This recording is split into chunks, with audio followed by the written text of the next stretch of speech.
여러분 안녕하십니까? 훈천병원 김상봉 원장입니다. 오늘은 어깨 회전근개 파열에 대해서 알아볼게요.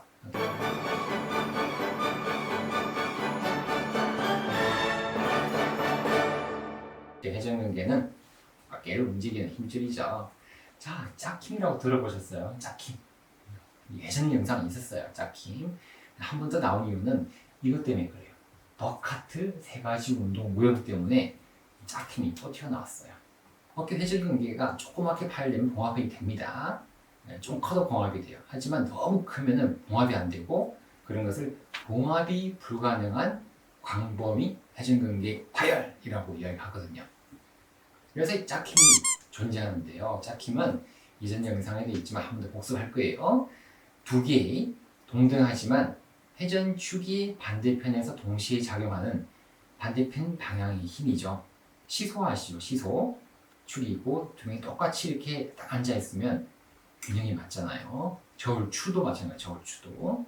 이 짝힘인데 어깨에서는 이 짝힘이 관상면 짝힘과 횡단면 짝힘이 있어요. 평행 이동력이 상쇄되는, 그리고 선형 움직임이 제거되어서 회전력을 생성시켜주는 그런 관상면과 횡단면의 짝힘이 돼요. 그래서 외국의 임만 선생님이 관상면 짝힘에 대해서 이야기했는데, 위쪽은 삼각근이에요. 아래쪽은 하방 회전근개. 이 두 개로 이루어지는데, 관상면 짝힘은 능동적으로 외전 운동 동안에 삼각근의 위쪽 방향 힘에 대해 저항하여 상골두를 압박해가지고요. 그래서 상하방 안정성을 제공하는 것이라고 임만 선생님이 이야기한 거예요.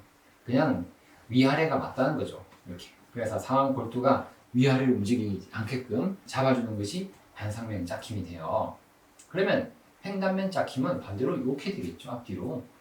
앞쪽은 전방, 견갑 하근이 있죠. 뒤쪽으로는 극하근과 소원형근이 있어요. 이 두 개가 이렇게 능동외전 동안 역시 관절화 상한 관절에 전후방 안정성을 제공해 준다고 그러죠. 관상면은 위아래, 횡단면은 앞뒤가 되겠죠. 쉬워요 일단. 그래서 관상면 짝힘이 만약 소실이 되었다. 어떻게 될까요? 상골두가 위가 없어요. 극상근, 이 위쪽이니까 여기가 없게 되면 상골두가 위로 올라가겠죠. 그래서 뭐 아프고 안 좋겠죠. 근데 그렇다 해가지고 반드시 일상생활에 기능 소실이 생기는 건 아니에요. 자, 그러면 횡단면 짝힘. 그러면 전방이나 후방 구조가 파괴되면은 뭔가 불안하겠죠. 그러면 컨케이비티 컴프레션이라고 그래요. 컨케이비티 컴프레션. 접시 있죠. 접시에 이렇게 있으면 공이 이렇게 쑥 이렇게 흘러갈 때 요것 때문에 압박력이 생겨가지고 안 빠져나오는 거예요. 그리고 우리가 컨케이비티 컴프레션.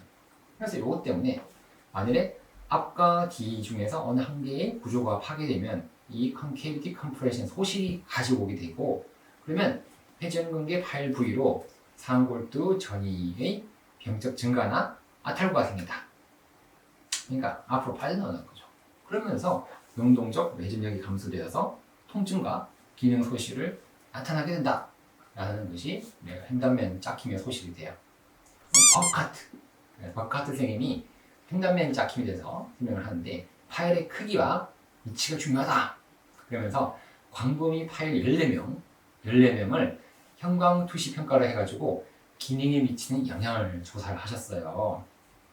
그래가지고 세 가지 운동 모형을 만들어내셨어요. 생각보다 중요해요, 이게. 그래서 1번이 안정적 지뢰 받침이라고 그래요. 모든 극상근과 극하근의 일부가 파열됐으나 전후방으로 아래쪽 회전근개가 있는 거예요. 그래서 생각보다 균형을 잡힌다는 거죠. 극하근도 파열됐지만 견갑 하근이 괜찮고 여기 뒤쪽에 있는 소원형근도 괜찮으니까 잘 잡혀서 생각보다 괜찮아요. 잘 움직이고 기능도 있고 안 아파요라고 기능적 소실이 없는 경우가 많다는 거죠. 그게 1형이에요. 2형은 불안정한 지뢰받침. 뭔가 더 안 좋다는 뜻이 되는데요. 그래서 일단 극상근은 완전 파열됐어요. 그리고 뒤쪽으로 극하근과 소원형근으로 파열이 많이 뒤로 갔어요. 1형은 뒤로 많이 안 간 거예요. 파열됐지만 근데 뒤로 많이 갔어요. 그래서 관상면과 횡단면의 짝힘이 파괴된 거예요. 이 유한된 상지, 파열된 상지를 들 수가 없어요. 균형이 맞아야 들리는데 안 맞아요. 앞뒤도 안 맞고 아래 위로 안 맞고. 그래서 결국은 뒤쪽으로 많이 간 거예요. 앞은 조금 괜찮고 뒤로 많이 간 경우가 2형입니다. 2형이 제일 안 좋아요. 자, 3형은 또 볼까요? 억류된 지뢰받침. 극상과 넷이 완전 파열됐어요. 그래서 전방과 후방은 연장이 됐어요. 그래서 관성면 짝힘 파괴됐고, 그러면서 상골두의 상방 점유를 일으키고 있지만 삼각근의 근력이 충분하면은 상지를 들 수가 있어요. 신기하죠? 이런 경우를 우리가 삼형이라고 그래요. 삼형. 이해 안 되죠? 뒤에 그림이 있어요.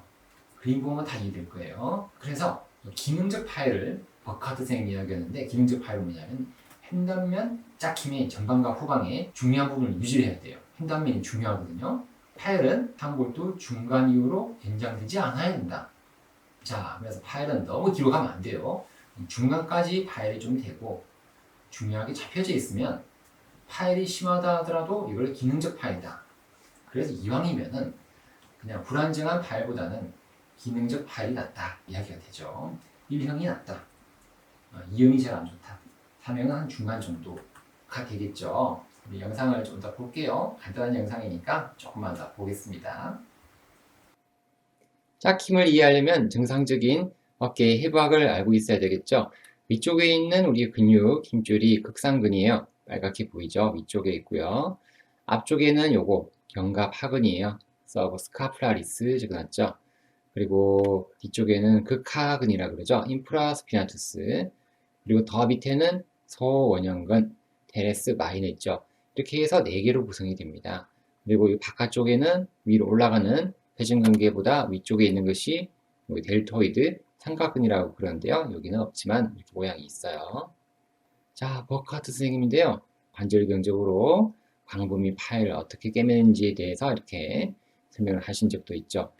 자, 짝힘인데요. 앞쪽에 있는 곳이 서브 스카팔리스, 견갑하근이라 그러죠. 그리고 뒤쪽에 있는 아이, 이거는 인프라스피나투스, 극하근이죠. 그래서 이거는 횡단면이죠, 횡단면. 앞쪽과 뒤쪽에 있는 횡단면으로 보시면 되고, 위아래로 보는 것이 관상면이죠. 위에 있는 게 D가 델토이드, 삼각근이 되고, 밑에 있는 RC, 요게 로테이트 커프인데요. 여기에 있는 밑쪽에 있는 근육이에요. 요거죠. I, 극하근, 그리고 테레스 마이너, 소원형근. 그리고 밑에 있는 요것도 되겠죠. 서브스카팔리스, 견갑하근도 되겠죠. 그래서 요게 RC 적어놨죠. 같은 모양이죠. 횡단면과 관상면에서의 짝힘이 중요하더라. 이것이 유지가 되어야만이 이런 센터에서 다음 골두 헤드가 어디로 도망가지가 않겠죠. 잘 움직일 수가 있다는 거죠.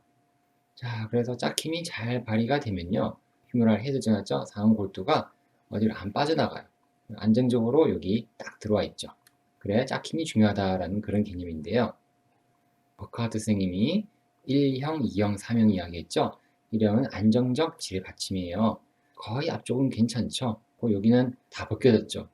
극상근이 없죠. 없는데 앞쪽은 유지가 되고요. 견갑하근은 유지가 되고 포스티리얼이 뒤쪽인데요.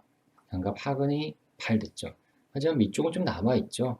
견갑하근의 일부와 그리고 소원형은 남아있는 모습이죠. 그래서 이 정도가 되면요. 앞과 뒤가 어때요? 앞은 거의 남아있고 뒤도 50% 이상 남아있죠. 이렇게 되면은 딱 맞죠? 짝힘이죠. 그래서 안정적인 지뢰 받침이다 라는 거죠. 1형이. 그럼 2형은요. 앞쪽도 거의 남아있죠. 견갑하근 거의 남아있고 극상근 다 없어졌죠. 근데요. 밑에 보세요. 앞은 있으나 뒤쪽 밑쪽은 더 팔됐거든요. 그래서 여기가 이제 I, 견갑하근은 거의 다 없어졌어요. 없어졌죠. 그리고 소원형근까지도 일부가 없어졌어요. 그러니까 불안정한 지뢰받침. 이러면 팔을 잘 못 들어요. 뭔가 안 맞아서. 자, 3형이죠. 억류된 지뢰받침. 여기 앞쪽도 보면은 좀 더 팔렸죠. 앞쪽이 더 내려왔어요. 이렇게. 근데 뒤쪽은 2형보다는 좀 남아있죠. 앞이 더 내려왔어요. 그래도 맞죠. 짝은 맞아요. 그래서 여기 3형이 억류된 지뢰 받침. 그래서 여기는 우리가 델토이드, 우리 삼각근만 잘 발전이 되면은 괜찮으면은 어깨를 들 수 있습니다. 1형이 제일 좋고요. 그 다음에 3형, 그 다음에 2형이 제일 안 좋다라고 이해를 하셔야 되겠습니다. 쉽죠, 여러분? 자, 영상 보고 나니까 어떠세요? 쉽죠? 그냥 1, 2, 3행만 오늘은 딱 기억하시면 그걸 오늘은 공부 다 하신 거예요. 이 영상이 마음에 드셨다 그러면 좋아요와 구독을 눌러주시면 감사하겠습니다. 오늘도 건강하고 행복한 하루 되십시오. 안녕히 계십시오.